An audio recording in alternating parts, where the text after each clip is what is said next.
સરસ મજાની એક વાર્તા. જેમ આપણે નાની ઉંમરમાં આપણા ઘરડા વડીલો, દાદા, બા વાર્તાઓ કહેતા હતા, એવી એક વાર્તા છે.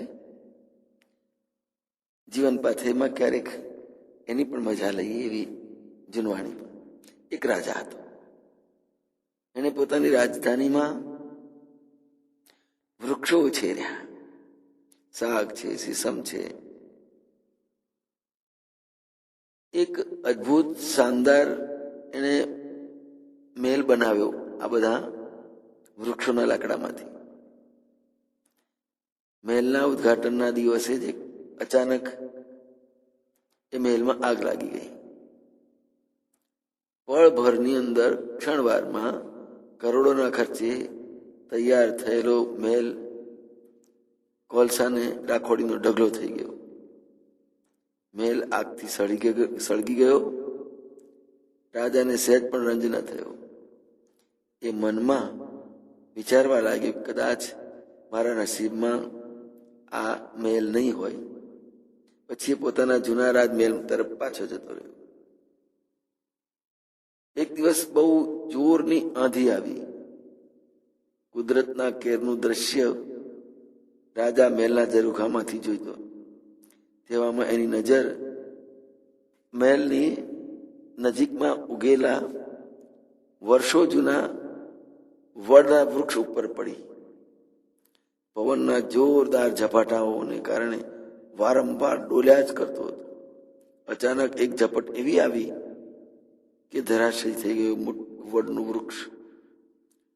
વૃક્ષ આવી રીતે ધરાશયી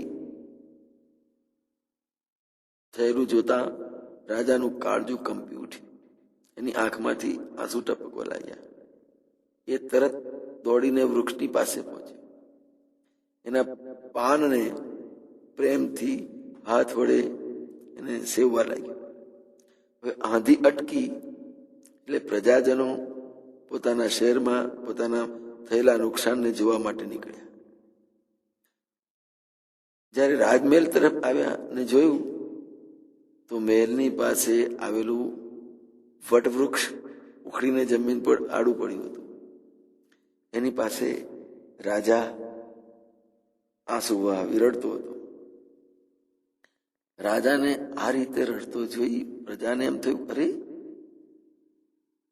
એકબીજાને પૂછવા લાગ્યા, કેમ રડે છે રાજા?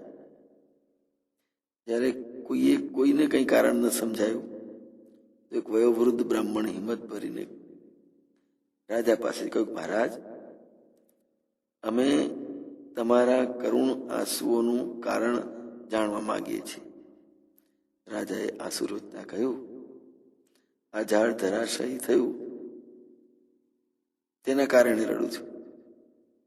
આ સાંભળીને પ્રજાજનો અને અન્ય લોકો જોર જોરથી હસવા લાગ્યા. બસ આટલી અમથી બાબતમાં રાજાને રડવું આવે? રાજધાનીમાં લાખો વૃક્ષો ઉખડી ગયા, એમાં એક વૃક્ષ ઓછું થયું, તેથી શું? પછી પેલા વયોવૃદ્ધ બ્રાહ્મણે સાહસ કરીને પૂછ્યું, મહારાજ, તમે કરોડોના ખર્ચીને બનાવેલા આ રાજમહેલ સળગી ગયો ત્યારે જરાય દુઃખી થયા નહોતા, અને એક ઝાડ ઉખડી પડ્યું એમાં આટલા બધા તમે દુઃખી? રાજાએ કહ્યું, જો હું ઈચ્છું તો એવો જ મહેલ એક નહીં 2-5 બનાવી શકું, અને થોડા સમયની અંદર બનાવી શકું કારીગરો દ્વારા. પણ પ્રકૃતિ દ્વારા નિર્મિત એવું આ વર્ષો જૂનું આ વડનું વૃક્ષ ફરી ઉછેરવાની મારી તાકાત નથી. 2, 5 કે 20 વર્ષમાં આવું ઘટાદાર છાયાવાળું વૃક્ષ ઉછરી જ ન શકે. મહેલમાં તો થોડાક વ્યક્તિઓ રહી શકે, પણ આના શીતળ છાયાની અંદર કેટલાય વટેમાર્ગુ યાત્રીઓ રાહત મળશે. પક્ષીઓ માળા બાંધશે, પ્રાણીઓ આશ્રય કરશે. રાજાના મુખે આ વાત સાંભળીને પેલો વૃદ્ધ બધા જ લોકોને નિરુત્તર કરી દીધા. જય મહારાજ.